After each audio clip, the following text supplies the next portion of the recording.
Good morning, judges. My name is Arya Samant. I am 19 years old, and my topic for today is how can women become physically and mentally capable? So let me start my speech by saying my choices are like my fingerprints. They are unique. It's my choice to walk wherever I want and to wear whatever I wish. It's my choice to live whenever I want and to be the person I always dreamed of. I'm not an object. I have a voice and something to say. But in all fairness, I want to be seen as a perfect woman too. I don't want to be demeaning. I'm not the same girl I was at 15. This world has taught me to look pretty, to get a degree, but never disagree with misogyny.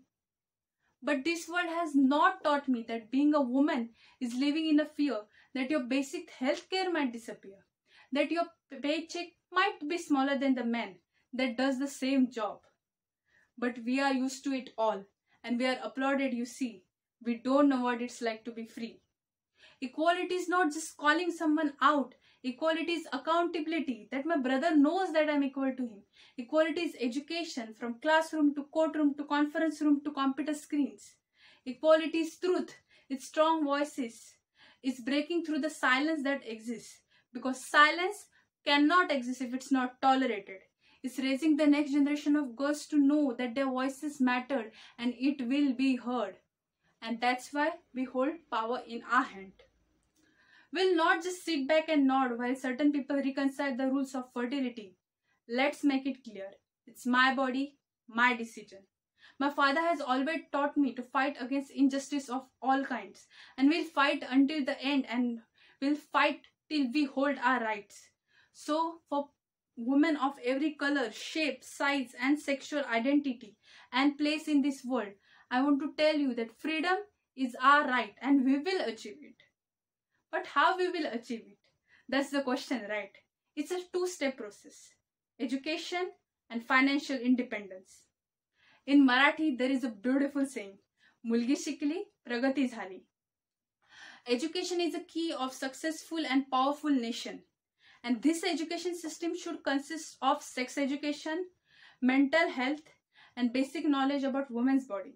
It should teach its girls from young age about menstrual cycle and menstrual hygiene so that they can become confident young women of this nation. And second, it's financial independence. But why is financial independence so important? Financial independence not only gives you confidence, but it also gives women credibility to participate in important decision making for herself and her family, especially for women who comes from abusive background. When women take charge of their life and they become financially independent, their life gets better much more than before.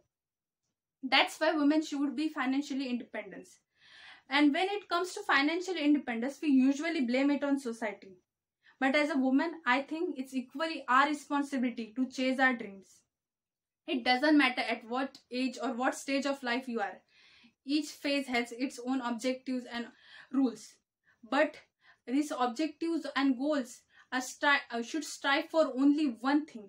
That's women empowerment and how we women can be physically and mentally become capable.